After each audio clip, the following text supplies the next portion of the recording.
Ne vivez pas pour la gloire vaine, mais recherchez la gloire du royaume de Dieu.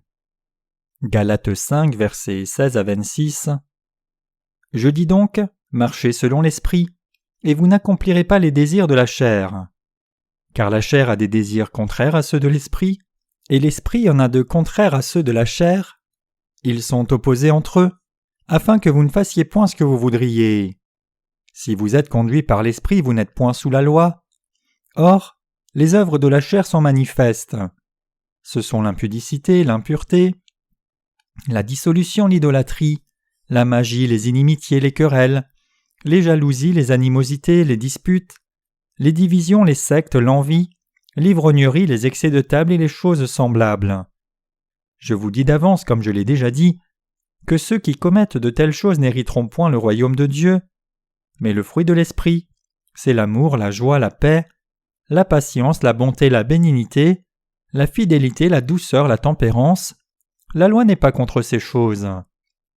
Ceux qui sont à Jésus-Christ ont crucifié la chair avec ses passions et ses désirs. Si nous vivons par l'esprit, marchons aussi selon l'esprit. Ne cherchons pas une vaine gloire en nous provoquant les uns les autres, en nous portant envie les uns aux autres. L'exhortation de Paul aux saints. Lorsque nous regardons Galates, nous pouvons voir qu'il y avait certains domaines dans lesquels l'apôtre Paul a particulièrement lutté.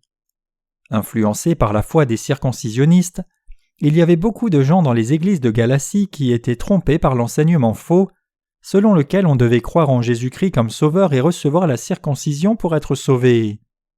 Il y a eu des ennuis, parce que l'évangile de l'eau et de l'esprit a été perverti par les circoncisionnistes, qui ont enseigné que recevoir la circoncision physique était la bonne chose à faire. L'apôtre Paul a mis en avant ses efforts pour corriger exhaustivement la foi de ceux qui se sont trompés.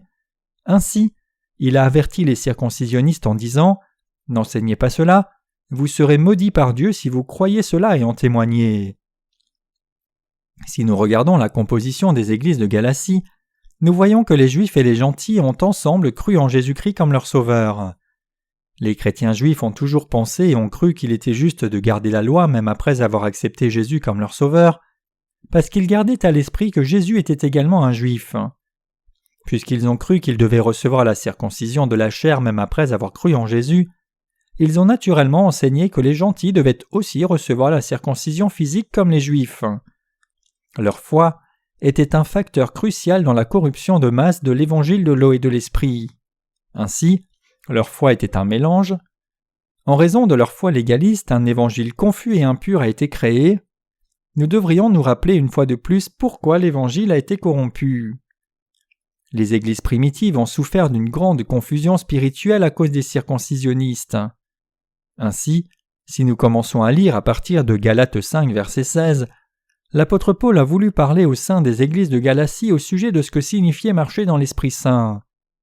Paul a dit « Je dis donc, marchez selon l'Esprit et vous n'accomplirez pas les désirs de la chair, car la chair a des désirs contraires à ceux de l'Esprit et l'Esprit en a de contraires à ceux de la chair. Ils sont opposés entre eux, afin que vous ne fassiez pas ce que vous voudriez. » Galates 5, versets 16 à 17. Ceci nous parle de croire dans l'évangile de l'eau et de l'esprit selon la volonté de Dieu, ou d'exiger et suivre la circoncision de la chair. Naturellement, les saints de Galatie auraient dû croire dans l'évangile de l'eau et de l'esprit et suivre le Seigneur. Cependant, au lieu de croire dans l'évangile de l'eau et de l'esprit, les saints de Galatie sont venus pour préconiser la circoncision physique afin d'éviter la persécution de beaucoup de chrétiens juifs. Par conséquent, marcher dans l'esprit pour un saint signifie croire dans l'évangile de l'eau et de l'esprit donné par Dieu et suivre notre Seigneur. Par contre, vivre selon la chair, c'est essayer d'éviter la persécution en recevant la circoncision dans la chair tout en rejetant la vérité de l'évangile de l'eau et de l'esprit. Le juste a le désir de servir et suivre l'évangile de l'eau et de l'esprit. Il veut être conduit par l'Esprit Saint. Mais en même temps, il a le désir d'éviter la persécution due à sa foi en Jésus-Christ et de vivre en suivant les convoitises de la chair. Il y a quelques personnes nées de nouveau qui ont défié l'amour de Dieu en suivant l'avarice de leur chair. Par conséquent, il est écrit « Car la chair a des désirs contraires à ceux de l'esprit, et l'esprit en a de contraires à ceux de la chair. Ils sont opposés entre eux, afin que vous ne fassiez pas ce que vous voudriez. » Maintenant, les croyants dans l'évangile de l'eau et de l'esprit devraient vivre leur vie selon la volonté de notre Seigneur, suivant les conseils de l'Esprit Saint, ce qui plaît à Dieu. Qui règne sur votre vie? Paul dit « Si vous êtes conduits par l'Esprit, vous n'êtes point sous la loi » Galates 5, verset 18. L'Esprit Saint est dans le cœur des saints quand ils croient dans l'évangile de l'eau et de l'Esprit. Paul a voulu dire que ceux qui ont reçu l'Esprit Saint par la foi dans cet évangile vrai ne sont plus sous la loi de la colère de Dieu et sont exempts de la malédiction de Dieu. Nous devons savoir que l'Esprit Saint demeure dans le cœur du juste et accomplit la volonté de notre Seigneur avec notre plein accord, seulement avec la parole d'évangile de l'eau et de l'Esprit. Ainsi, nous devons connaître la volonté de notre Seigneur qui nous invite à répandre l'évangile de l'eau et de l'Esprit dans le monde entier, selon le désir de l'Esprit Saint. Puis, pouvons-nous mener une vie qui s'intéresse à suivre l'évangile saint de l'eau et de l'Esprit et mener une vie digne? Oui, nous le pouvons. Il est possible que nous menions une vie remplie de l'Esprit, où nous recevons d'abord notre salut par la foi dans l'évangile de l'eau et de l'Esprit. En outre, l'apôtre Paul a défini la vie de marche dans l'Esprit Saint comme suit. Ceux qui sont en Christ ont crucifié la chair avec ses passions et désirs. Galates 5, verset 24. C'est-à-dire que Paul affirme que les personnes appartenant à Christ ont crucifié toutes leurs émotions et leur avarice par la foi dans l'évangile de l'eau et de l'Esprit. C'est-à-dire que pour vivre selon l'Esprit Saint, nous devons nous rendre compte que notre vieil homme naturel est mort et a disparu, car il a été crucifié à la croix avec Jésus-Christ. Et nous devons nous rendre compte que nous sommes vraiment devenus de nouvelles créatures, parce que nous avons été ramenés à une vie nouvelle par la résurrection de Jésus-Christ. L'apôtre Paul a déclaré que nous pouvons vivre selon le désir de l'Esprit Saint, par notre foi en Jésus-Christ, parce que Jésus-Christ a rétabli nos esprits morts par la vérité de l'évangile de l'eau et de l'Esprit. Par conséquent, nous qui croyons dans l'évangile de l'eau et de l'Esprit, pouvons espérer que nous avons déjà été crucifiés avec Jésus-Christ, tout comme nous sommes ressuscités. L'apôtre Paul dit « Ne cherchons pas une vaine gloire en nous provoquant les uns les autres, en nous portant envie les uns aux autres. » Galates 5, verset 26. Il y a des gens parmi nous qui vivent selon les convoitises de la chair, en dépit de leur foi dans la vérité d'évangile de l'eau et de l'Esprit. De telles personnes cherchent la gloire de leur propre chair, combattant et contestant. Paul n'a pas voulu vivre pour la gloire de sa chair qui est vanité. Si nous possédons maintenant un cœur comme celui de l'apôtre Paul, nous pouvons vivre des vies remplies de l'Esprit Saint. Par conséquent, pour continuer à vivre de telles vies, ceux qui croient dans l'évangile de l'eau et de l'Esprit doivent maintenant toujours servir la justice de Dieu en suivant l'Esprit Saint. Même si nous avons reçu la rémission de tous nos péchés par notre foi dans l'évangile de l'eau et de l'Esprit, nous devons posséder la foi qui croit que nous sommes morts avec Jésus-Christ et que nous sommes ressuscités avec lui. Si nous avons une telle foi, nous pouvons toujours vivre avec l'aide de l'Esprit Saint, car nos passions et désirs de la chair ont été également crucifiés avec notre chair par la foi. Cependant, la réalité c'est qu'il y a des gens qui suivent les convoitises de leur chair même parmi ceux qui ont reçu la rémission du péché. Tout comme des saints et des serviteurs dans les églises de Galatie ont vécu pour la gloire de leur propre chair, il y a beaucoup de gens parmi les chrétiens nés de nouveau dans ce monde qui cherchent la gloire et l'avarice vaine pour leur chair. Toutes ces personnes vivent selon les désirs de leur chair. Par conséquent, dans les églises de Galatie, il y avait une tendance parmi les saints circoncis de dire « Je suis meilleur que vous, incirconcis ». En outre, en maintenant le saint sabbat, ils ont cru que leur spiritualité était à un plus haut niveau. Ce qui est devenu un problème spirituel pour ces personnes, c'est qu'elles ne pouvaient pas vivre selon la volonté de l'Esprit Saint parce qu'elles vivaient selon les convoitises de leur chair. Pourquoi les serviteurs de Dieu autoproclamés vivent-ils? Ils vivent pour la gloire de leur chair au lieu de chercher le désir de l'Esprit Saint par la foi dans l'évangile de l'eau et de l'Esprit. Par conséquent, la plupart des chrétiens aujourd'hui vivent à la recherche de la gloire de leur chair. Même nous, nés de nouveau, cherchons notre propre satisfaction égoïste de manière erronée.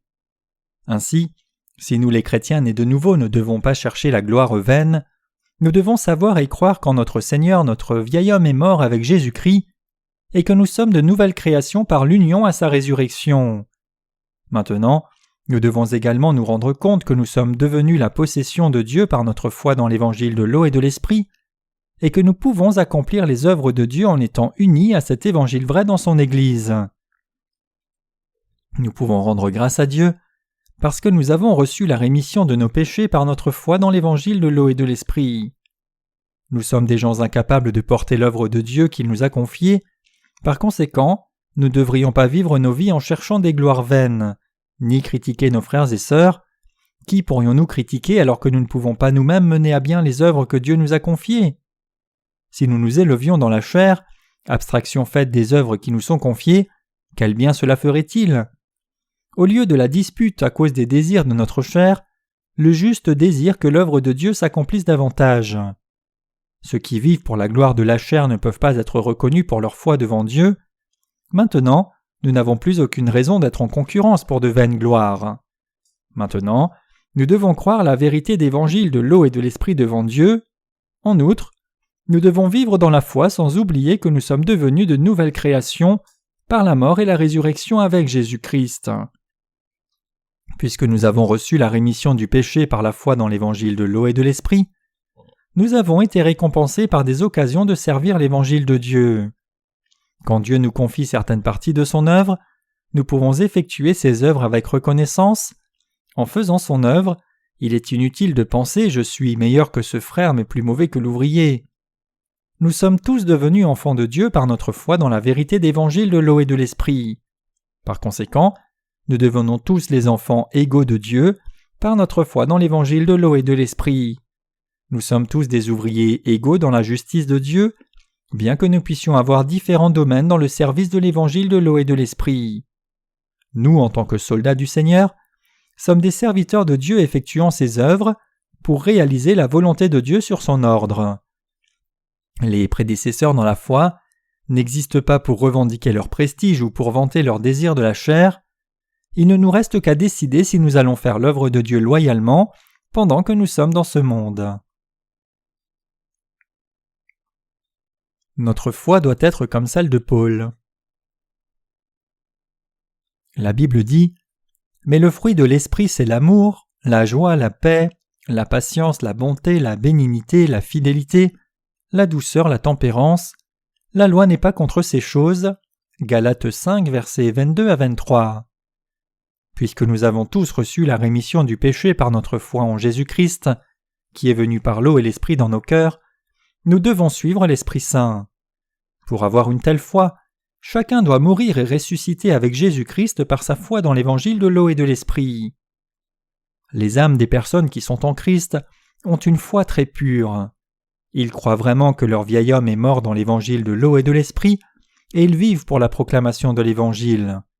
En fait, d'apparence forte et dure, ils sont très doux à l'intérieur. C'est parce que la personne intérieure de celui qui est né de nouveau est morte et ressuscitée avec Christ par sa foi dans l'évangile de l'eau et de l'esprit, indépendamment de son apparence extérieure.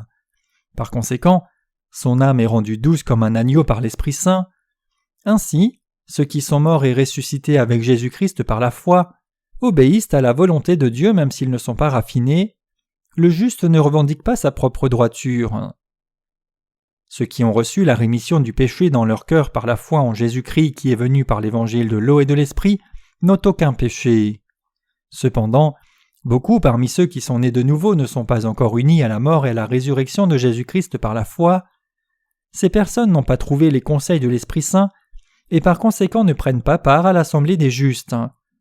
Tout ce qu'ils cherchent dans l'Église de Dieu, c'est une occasion de soutenir leur position. Les caractéristiques de telles personnes sont qu'elles ne désirent pas se développer intérieurement devant Dieu, mais elles veulent exposer leur propre justice extérieurement. Elles font de leur mieux pour réussir dans leur chair. L'apôtre Paul a dit à leur sujet qu'elles cherchent la gloire charnelle en vain. Bien que nous ayons reçu la rémission du péché par la foi dans l'évangile de l'eau et de l'esprit, si nous n'avons pas la foi dans ce que nous sommes morts et ramenés à une nouvelle vie avec Jésus, nous ne pouvons pas être conduits par l'Esprit Saint. Puisque Jésus a emporté tous nos péchés par son baptême, nous avons également été crucifiés sur la croix quand Jésus a été crucifié sur la croix. Quand les 2 pieds et mains de Jésus ont été percés par les clous, nos mains et pieds ont aussi été cloués. Par conséquent, notre vieil homme est mort en Jésus-Christ et nous avons été ressuscités avec Jésus-Christ. Notre Seigneur nous a rétablis, nous qui étions morts, esprit et corps, en nous ressuscitant des morts. Nous devons vivre devant Dieu avec la foi dans ce fait. Nous sommes tous nés de nouveau comme nouvelle création devant Dieu. Maintenant, les croyants dans l'évangile de l'eau et de l'esprit ne cherchent pas la gloire de leur propre chair. Ils essayent de faire la volonté de Dieu et sont joyeux quand sa volonté est faite. Par contre, ils sont attristés quand la volonté de Dieu n'est pas réalisée dans ce monde. Nous devons avoir le fruit de l'Esprit Saint en nous par l'évangile de l'eau et de l'esprit. Il est écrit « Mais le fruit de l'esprit, c'est l'amour, la joie, la paix, la patience, la bonté, la bénignité, la fidélité, la douceur, la tempérance. La loi n'est pas contre ces choses. » Galates 5, versets 22 à 23. Mes chers croyants, savez-vous que Dieu est amour ? Dieu a dit que nous serions pleins de joie si nous nous aimons les uns les autres et servons la justice de Dieu. Ainsi, les chrétiens nés de nouveau sont joyeux dans l'évangile de l'eau et de l'esprit quand ils en rencontrent d'autres.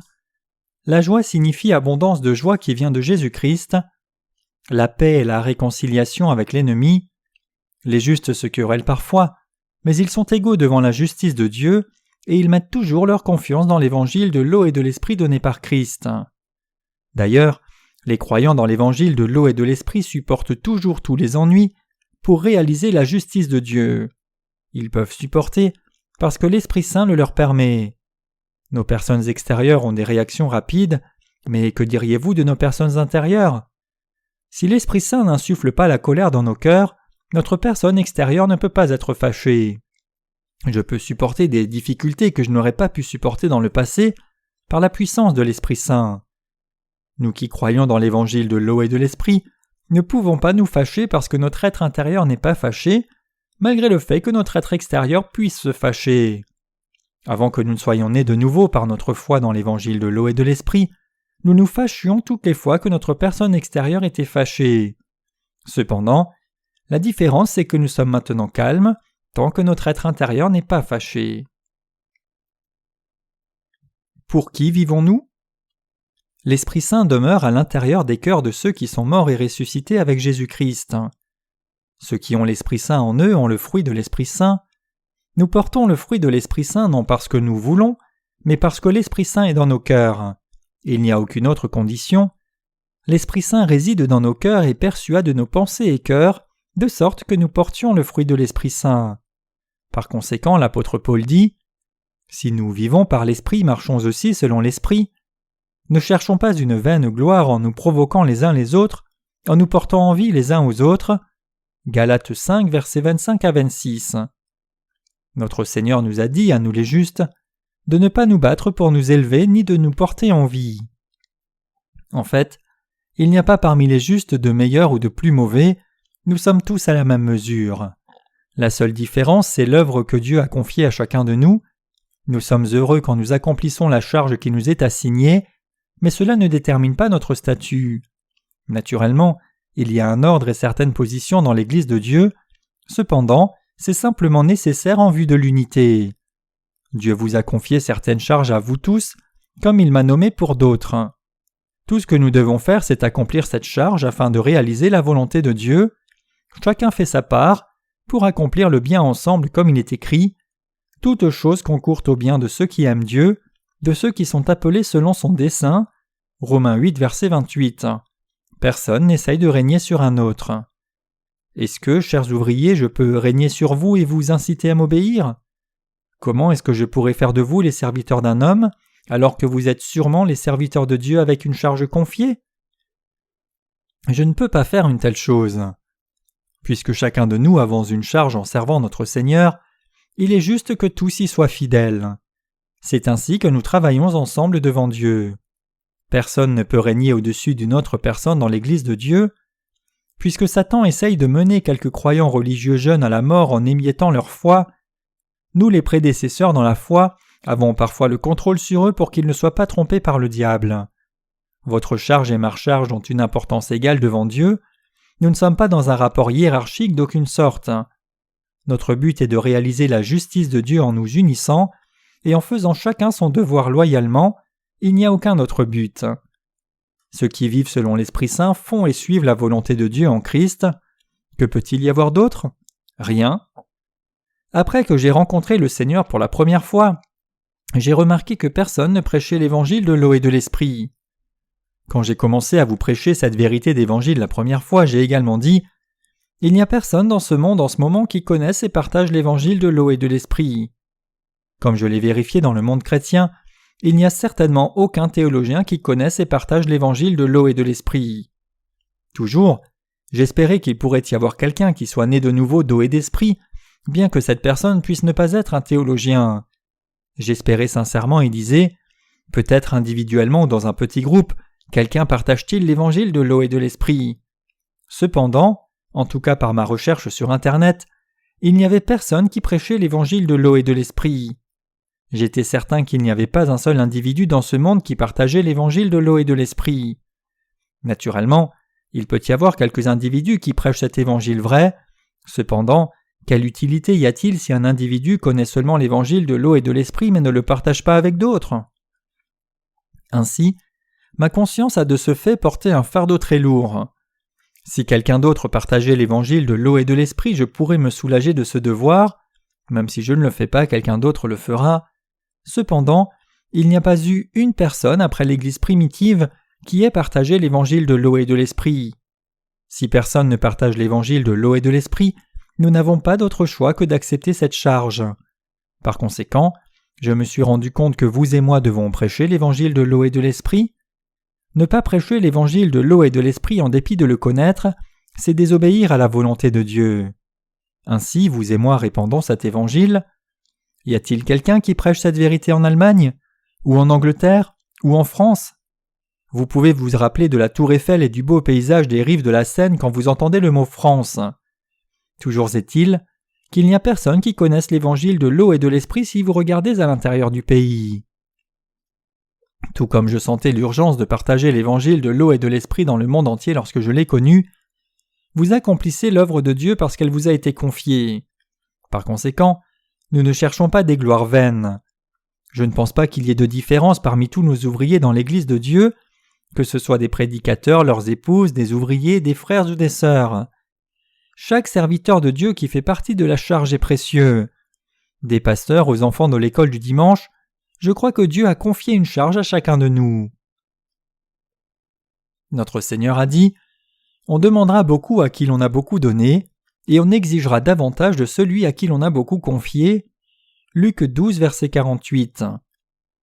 Le plus élevé devrait servir l'inférieur dans l'Église de Dieu.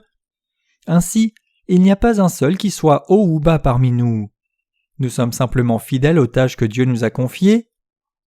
Notre but à tous est de réaliser la volonté de Dieu, et nous sommes destinés à vivre à cette fin devant Dieu.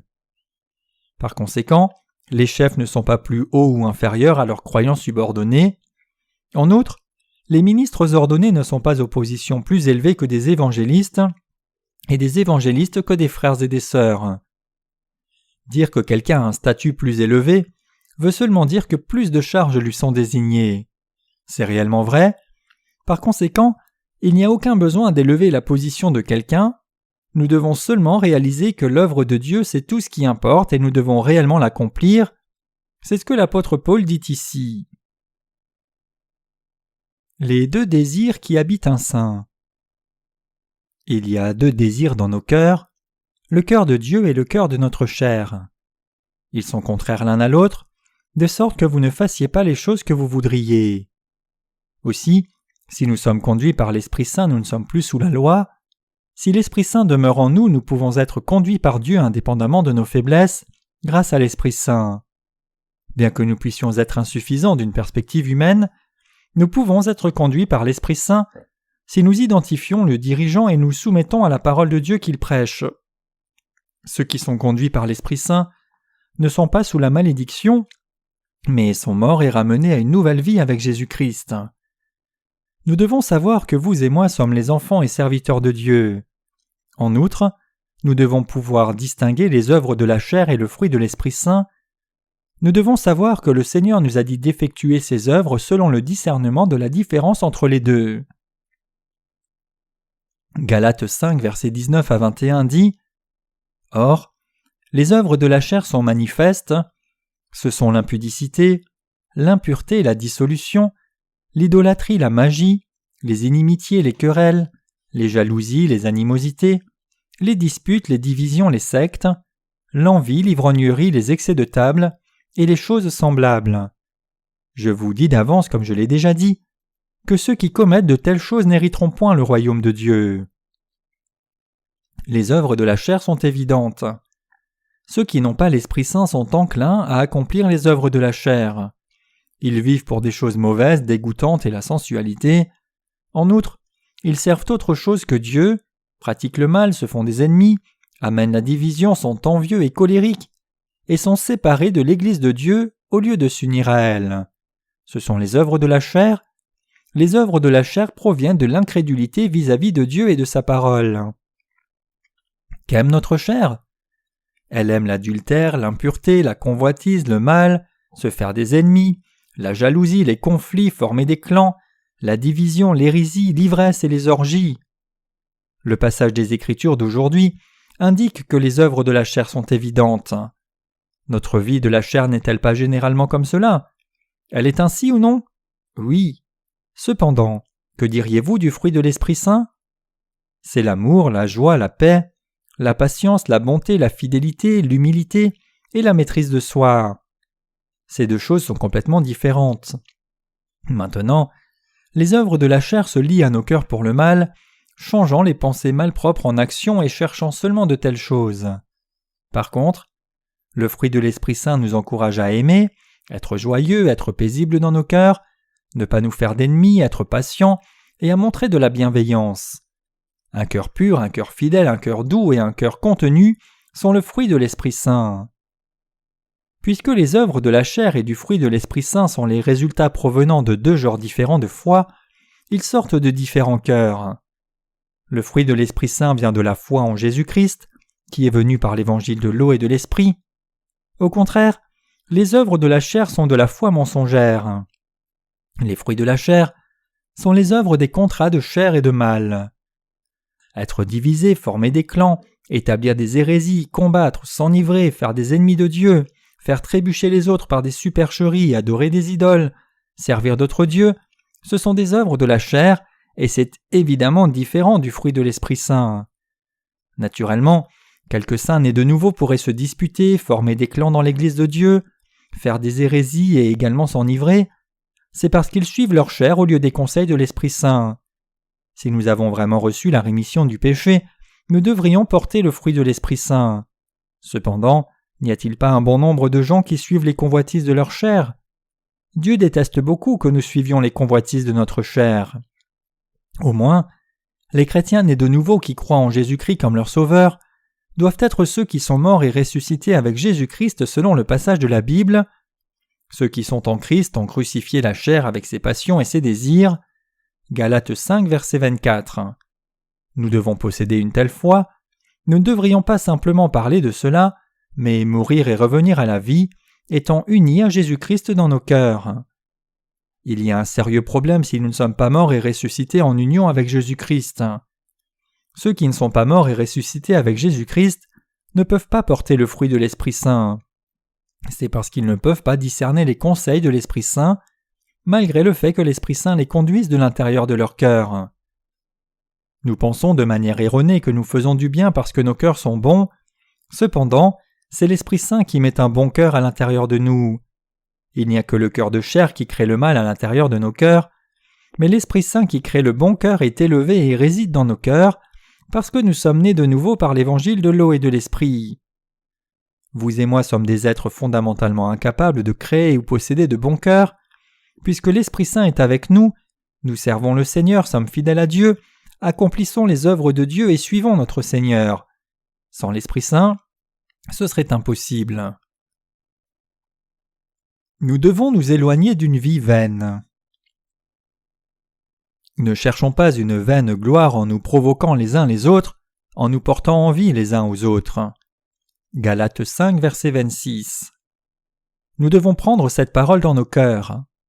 Ceux qui essayent de s'élever après être nés de nouveau suivent encore les désirs de leur chair. Ces personnes sont très mauvaises. Chers croyants, pensez à ceci pendant une seconde. Il est écrit en Proverbe 18, verset 1 « Celui qui se tient à l'écart cherche ce qui lui plaît, il s'irrite contre tout ce qui est sage. Actuellement, nous sommes dans l'Église de Dieu et chacun fait sa part en servant l'Évangile. Combien cet Évangile est précieux! Si vous deviez vous opposer à l'Église de Dieu et la laisser, pourriez-vous effectuer les œuvres de l'Évangile que vous exécutez maintenant? Vous ne pourriez pas le faire. Il n'y a pas une personne qui puisse servir le Seigneur indépendamment de l'Église de Dieu. Il n'y a pas une personne qui puisse être fidèle à Dieu indépendamment de l'Église. N'importe combien on essaye, c'est impossible. Sans l'Église de Dieu, vous ne pouvez pas vivre par vous-même et être absolument incapable de servir le Seigneur. Maintenant, pensons à ceci. Employons les expressions conditionnelles pour cette pensée. Nous servons le Seigneur avec de l'argent que nous avons gagné dans les entreprises que l'Église de Dieu gère. Serait-il possible qu'un saint serve toujours de la même manière s'il devait partir de l'Église et servir l'Évangile par lui-même? Est-ce qu'une telle personne pourrait vivre correctement pour le Seigneur comme but de sa vie, portant les fruits de l'Esprit Saint loin de l'Église de Dieu comme il faisait quand il était dans l'Église? Il ne pourrait pas vivre ainsi. Il trouverait bien des excuses pour ne pas vivre ainsi. Il ne vivrait pas aussi loyalement qu'il ne vit maintenant dans l'Église de Dieu. Il ne travaillerait pas aussi diligemment qu'il ne le fait maintenant. Ainsi, c'est une grande bénédiction que nous servions chacun notre propre part dans l'Église de Dieu en ce moment. Indépendamment de nos positions, qu'en serait-il du service de quelqu'un après être parti de l'Église du Seigneur? Personne ne peut le servir loin de son Église. Ainsi, nous disons que partir de l'Église de Dieu, c'est chercher des gloires vaines, gloire de sa propre chair. Nous devons comprendre le cœur de l'apôtre Paul. Vous dites que nous devons croire en Jésus-Christ tout en observant le jour du sabbat, les mois et les saisons spéciaux avec la circoncision de votre foi légaliste. Avez-vous pensé que je ne connaîtrais vraiment pas vos intentions de vous élever dans l'Église? Si vous continuez d'agir ainsi, vous serez séparés de l'Église de Dieu, puis vous ne pourrez pas servir le Seigneur. Ce serait chercher des gloires vaines. C'est précisément ce que l'apôtre Paul nous dit. Nous devons nous rendre compte que c'est une grande bénédiction d'être dans l'Église de Dieu. Bien que vous ne puissiez pas écouter soigneusement, c'est certain que vous ne pourrez pas faire du bien si vous deviez partir de l'Église de Dieu ou si l'on vous interdisait d'aller à l'Église. Il est impossible de faire le bien en dehors de son Église. Je ne vous menace pas, je sais que je ne pourrai pas faire le bien loin de l'Église. Comment est-ce que je peux faire du bien loin de l'Église de Dieu? Qu'est-ce que je peux faire par moi-même? Même si je voulais éditer un livre, quelqu'un doit le dactylographier et l'imprimer pour que je l'édite sur papier. Même lorsque nous martelons un clou dans le mur, c'est plus facile si quelqu'un tient le clou pour moi. Les œuvres exigent la coopération et le faire seul est beaucoup plus difficile. Qu'y a-t-il de plus précieux que de servir l'Évangile vrai? Comment est-ce que je pourrais porter l'œuvre du service de l'Évangile par moi-même? Le cœur des désirs de la chair fonctionne de moins en moins. Cependant, au moment où nous partons de l'Église de Dieu, nous cessons d'effectuer les œuvres justes, nous sommes paralysés sans pouvoir rien faire. Ne pas pouvoir effectuer les œuvres justes après que nous ayons reçu la rémission du péché est une malédiction. La Genèse rapporte que Caïn a erré autour de la terre loin de Dieu, même après avoir reçu une marque de protection. Caïn n'a eu aucun droit ni endroit où aller et aucun but dans la vie. Il s'est trouvé partout comme un pèlerin ne pouvant pas s'établir à un endroit. En outre, il a tremblé à la crainte que ses ennemis puissent le tuer. Nous ne pouvons pas faire autrement que vivre la même vie que Caïn si nous partons de l'Église de Dieu pour satisfaire les convoitises de notre propre chair. Chers croyants, nous devons comprendre ce pourquoi nous devons vivre après que nous soyons nés de nouveau. Nous ne devrions pas chercher les gloires vaines d'abord, nous portons le fruit de l'Esprit, de l'amour, de la joie, de la paix, de la patience, de la bonté, la qualité, la fidélité, la douceur et la maîtrise de soi, quand nous sommes conduits par l'Esprit Saint et par notre Seigneur, quand nous sommes avec l'Église, et quand nous croyons dans l'Évangile de l'eau et de l'Esprit. Si nous partons de l'Église et ne sommes pas conduits par Dieu, nous suivrons l'adultère, la fornication, l'impureté, l'obscénité, l'idolâtrie, la sorcellerie, la haine, les controverses, les jalousies, les accès de colère, les ambitions égoïstes, les dissensions, les hérésies, l'envie, les meurtres, l'ivresse et les orgies. Vous et moi devenons ainsi au moment même où nous partons de l'Église de Dieu. Vous devez rendre grâce à Dieu du fait que vous soyez maintenant à l'intérieur de l'Église. Nous devons également rendre grâce pour le fait que notre Seigneur nous ait délivrés, nous ait placés dans son Église et nous ait confié à chacun une charge dans l'Église. notre foi se développe quand nous travaillons pour le Seigneur dans la foi, tout en étant reconnaissants pour ses bénédictions dans nos cœurs. Nous n'exécutons pas notre charge parce que quelqu'un nous dit de le faire. Au lieu de cela, nous réalisons « J'étais une personne qui ne pouvait pas faire autrement qu'avoir des contrats mauvais durant toute ma vie entière. Combien je suis reconnaissant de ce qu'il m'est rendu capable de vivre pour les autres. Qui pourrait faire ceci excepté Dieu? Où serait-ce possible en dehors de son Église ?» Nous devenons ainsi reconnaissants pour l'éternité. Vous et moi devons devenir des gens qui savent être reconnaissants par la foi. Paul nous dit cela maintenant. L'apôtre Paul a souffert le martyre après qu'il ait écrit ses épîtres à chacune des églises. C'est-à-dire qu'il a offert sa vie à la justice pour garder sa foi. Pendant l'Église primitive, quand l'apôtre Paul travaillait, le culte des idoles était répandu. L'empereur romain qui a régné sur Israël a fini par se proclamer Dieu. Il a commandé à des personnes de le servir et de croire en lui comme s'il était un Dieu, mais il y a des gens qui ont désobéi et n'ont pas cru en lui. Ces gens étaient des chrétiens qui ont cru en Dieu seul. Des chrétiens qui n'ont pas cédé à l'empereur romain ont été considérés comme des traîtres. Par conséquent, l'empereur romain a persécuté les chrétiens et a tué ceux qui ne se rendaient pas. Ainsi, les premiers chrétiens ont souffert le martyre. Ils plaçaient les têtes des chrétiens sur une plateforme ronde de pierre pour qu'ils ne bougent pas et les décapitaient avec une hache. Et lorsque la tête tombait, tout le sang s'écoulait. C'est la manière dont les chrétiens fidèles sont morts. Dans 2 Timothée, l'apôtre Paul dit « J'ai combattu le bon combat, j'ai terminé la course, j'ai gardé la foi. » 2 Timothée 4, verset 7. Il savait qu'il serait exécuté bientôt. Il est effectivement mort comme cela. De nos jours, vous et moi servons cet évangile de l'eau et de l'esprit. Pourquoi chercherions-nous alors de vaine gloire? Devrions-nous être jaloux les uns des autres et nous combattre? Vous et moi devons respecter chacun dans la tâche qui lui est désignée, nous considérer comme il se doit et être reconnaissants.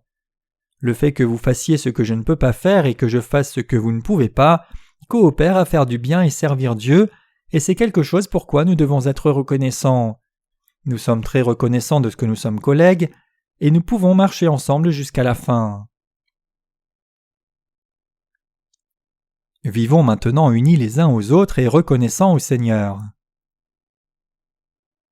Nous devons vivre dans la foi qui reconnaît et accepte que tous soient égaux comme serviteurs de notre Seigneur. Si nous avons cette foi dans nos cœurs, les querelles entre nous disparaissent naturellement. Le temps est trop précieux pour le gaspiller à critiquer et se blâmer. C'est notre bénédiction de prêcher l'Évangile ensemble dans le monde entier, selon les désirs de l'Esprit Saint en ces temps difficiles. Je ne dis pas ceci pour m'élever au-dessus de vous, je ne régnerai pas sur vous. L'ordre dans l'Église de Dieu a été établi comme ceci pour servir notre Seigneur ensemble. Dieu m'a nommé comme dirigeant parce qu'il faut un berger pour guider les brebis. Je suis parfois fâché à cause de ceux qui servent seulement leur chair et non l'Évangile. Je crois que si l'Évangile est vrai, nous devons le croire et le partager, puis il est normal que je combatte les hérésies. Comme l'apôtre Paul a admis qu'il était le plus mauvais de tous les pécheurs, vous et moi sommes également des chefs parmi les pécheurs. Tout comme l'apôtre Paul était reconnaissant devant Dieu parce qu'il l'a nommé pour faire l'œuvre de la justice le considérant comme fidèle, je ressens la même chose. Je ne veux pas régner, mais que nous travaillions ensemble pour partager l'évangile de l'eau et de l'esprit. Je souhaite que vous le sachiez. J'avertis ceux qui négligent de servir l'évangile de l'eau et de l'esprit sans décerner l'esprit de la chair. J'ai combattu jusqu'ici contre ceux qui n'est pas la vérité. Dieu m'a élevé parce que j'ai combattu le bon combat contre le mensonge quand personne n'était de mon côté. C'est pourquoi je suis à ma position actuelle, et non parce que je suis meilleur que vous ne l'êtes. Si nous devions nous juger par nos propres qualités, nos frères plus âgés seront beaucoup plus doués que je ne le suis. Si nous devions juger par notre taille, vous êtes beaucoup plus grand que je ne le suis. Si nous devions juger par notre poids, beaucoup parmi vous pèsent plus que moi. De façon générale, beaucoup parmi vous sont plus doués que je ne le suis dans la chair. Toutefois, ces choses ne sont rien devant Dieu parce que nous n'effectuons pas les œuvres de Dieu avec notre chair. Je suis faible et déficient. En dépit de cela, Dieu m'a nommé pour une certaine charge, Dieu m'a employé, parce que je me suis offert pour la gloire de Dieu au lieu de chercher des gloires vaines. J'ai dit que je répandrais l'Évangile dans le monde entier par la littérature chrétienne. Pourquoi ? Il n'y a aucune manière plus sûre de répandre l'Évangile dans le monde entier que cette méthode. Si un livre est livré dans un pays, Il ne finit pas simplement comme un simple livre. Un seul volume ne partage pas seulement l'Évangile à une personne, mais à d'autres autour de cette personne aussi. Si la personne qui a reçu ce livre le lit et le passe à un voisin, et que ce voisin fait la même chose, ce livre atteindra beaucoup de gens. Bien que le livre puisse rester dans la main du destinataire original, cette personne partagerait alors l'Évangile oralement puisqu'elle aurait reçu la rémission du péché.